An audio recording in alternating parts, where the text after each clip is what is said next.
Hello everyone, welcome back to the Healing Kitchen Time. I am so excited to do one of my favorite recipes that I get asked all the time. This is my orange scone recipe, and those of you who have had it, you know how much you love these scones. But I first want to talk about a little bit of healing. As you notice, there's kind of a theme going on here. There's lots of blue. This is actually the shirt I wore on Cake Wars, when I did Cake Wars, because I had an energy healer tell me once that I always have my best energy in this color. So that's why I wore it on Cake Wars, and when I would go and do TV and different demonstrations, I would wear this color because I just want to feel all that great energy and then I can push it back out to the universe. So today, with making orange scones, we are in blue, which is such a great energy color, and I hope you can figure out which color is yours or what color makes you happy, or finding the right energy that will help you to get into the best state of mind for yourself. Do you know what else helps great energy? These orange scones. So let's get started. I've got my oranges here. Now this recipe is super versatile, so you could use lime, coconut, we could add cranberries to the orange, we could do lemon lime, you could do strawberry, you could do raspberry. So first of all, we're gonna do our orange.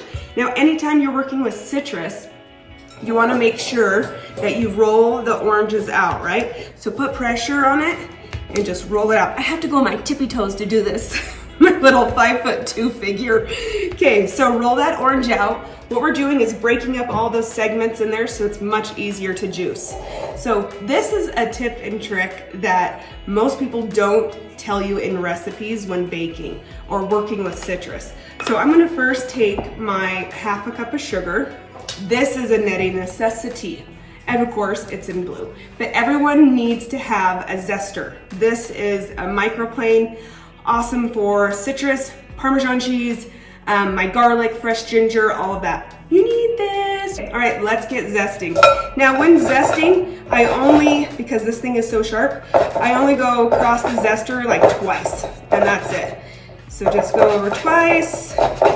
You guys, this recipe is so fast and easy. And yes, I've already got the oven preheating, because remember, you need to get the oven started. So the oven is at 375 right now.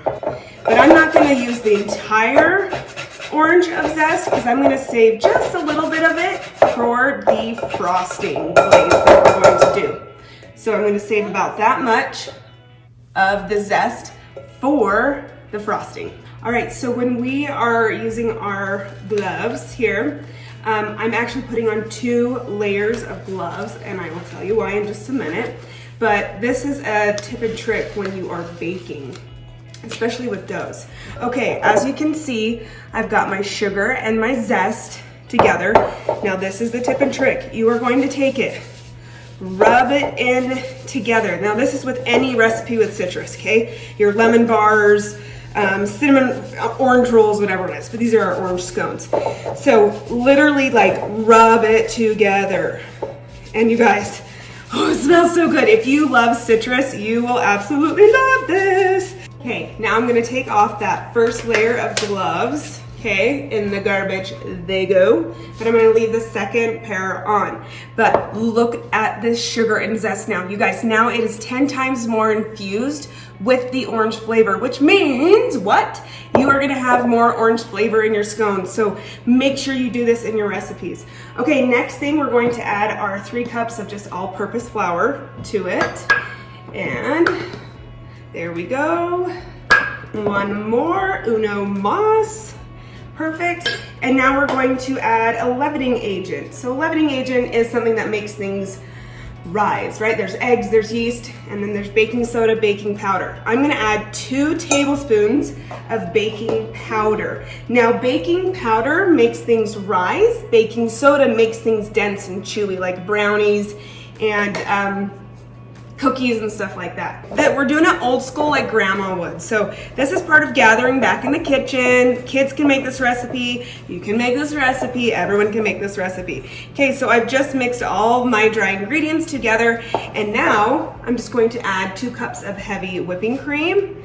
In it goes. Okay, and my gloves. Now I'm just going to toss it all together, because if you over mix this dough, then it becomes like hockey pucks, and that's not really what we're looking for in nice cream scones. Okay, so just keep mixing that in with your hand, and the reason why I love the gloves is because the dough does not stick to it, so then you're not washing your hands for like 20 minutes under the sink. Y'all know what I'm talking about, right? Now once it is combined together, this is another little trick. So we're gonna take a little bit of flour. Now whenever we're dusting the countertop, we are dusting, not dumping. See the difference there? Dusting the countertop with flour. And what you're going to do is throw it at an angle. And by throwing it at an angle, it covers more surface area. Here we go. Now I'm just gonna finish just kind of getting it all in a tight ball. And if your dough feels like it's a little bit too on the dry end where it's not kind of gathering together as much, just add a little bit more of that heavy cream. And then if you feel you went too sticky, add a little bit more flour, but not too much. Okay, so I'm looking for about 1/2 inch here. And this recipe will make about 2 dozen scones if you want. I'm gonna take my bench scraper, another netty necessity bench scraper. This is a must in the household, okay? So I'm gonna take this down the center. Now I have 2 pieces. I'm just going to cut at an angle and make some triangle pieces. This one will just kind of form up. See how they're not all exactly the same size? That's okay. Now I'm going to grab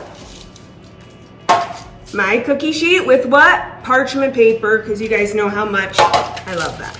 Okay, we are going to put our scones on the parchment paper. We'll just kind of tag that back on it. And I kind of go every other so I can fit more onto my cookie sheet. The other great thing that your bench scraper is going to do besides cutting the scones is look, we're just gonna scrape off the counter. It's not gonna hurt any of your countertops, and it's a lot easier to clean instead of, again, your rag being full of just flour. Okay, so this is another little tip and trick. See how there's leftover cream in my container, right? I've got my pastry brush, netty necessity, and I'm going to brush each scone just really quickly with a little bit of that heavy cream on top. Again, these are cream scones, so embrace it. It's okay. Don't try and use half and half. Don't try and skim milk. That's just like a no-no in my house. That's a cuss word in my house, skim milk. Then we're going to sprinkle it with a little bit of sugar on top and put it in the oven for about, I would say 20 to 25 minutes. Everybody's ovens kind of go a little bit, they may run hotter or colder, so between 20 and 25 minutes and they will be done. Okay, in the oven they go. All right, let's get to the glaze, you guys. This is the final touches on your scones. Okay, so remember the rest of that zest I was talking about? This is where we're going to use it. So we're just going to finish up the rest of that zest. I know it sounds loud, but you got it good. All right, then now that the skin is a little bit thinner, I'm just gonna rip this orange open like I'm like the Hulk or something like that. Rawr, there we go. So now I'm just going to juice this orange. Just get in there. Like I said, I haven't even really used any utensils besides the bowls and my pastry brush and my zester. So, but I've got the orange in there. Just juice it. Oh, it smells so good. I love it. All right. Now I'm gonna grab a whisk. I've got me a whisk. So it's just the orange juice and the orange zest. I'm going to add powdered sugar. Now, what is the difference between regular sugar and powdered sugar? Yes, you could put regular sugar into a blend tech, puree it up, and it would be nice and fluffy. But the difference is that there's a little bit of cornstarch in powdered sugar, so that's why we use it for frostings, because it thickens things. All right, so we're gonna add about 1.5 cups of powdered sugar in until it's this beautiful glaze that's just gonna drip. Now, if your glaze looks like it's kind of lumpy, then you need to add more powdered sugar. If your glaze looks like you can't even move the whisk, add a little bit more orange juice or water or milk, not heavy cream. There's enough on it. All right, you guys, look at this glaze. Do you see that? Beautiful glaze. I didn't add any food coloring. It's all natural. I'm so excited for these scones to come out. So as soon as they come out, we're gonna drizzle the glaze on top and enjoy. Look at these orange scones rising. Oh my gosh, they are gonna be mouth-watering delicious. Can't wait to eat them. Oh, hot out of the oven. Look at these orange scones. Oh my gosh, I love them. You're gonna love them. They're fantastic. All right, let's get the glaze on, right?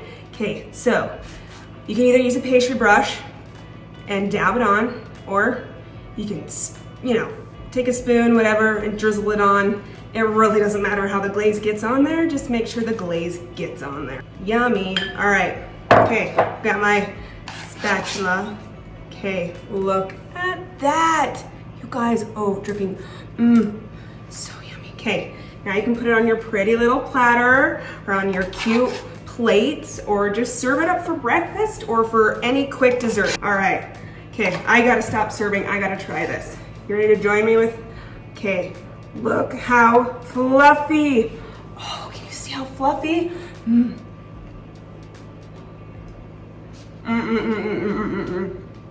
You guys, you can taste the chewiness, the fluffiness, the citrus, the orange. It is so delicious.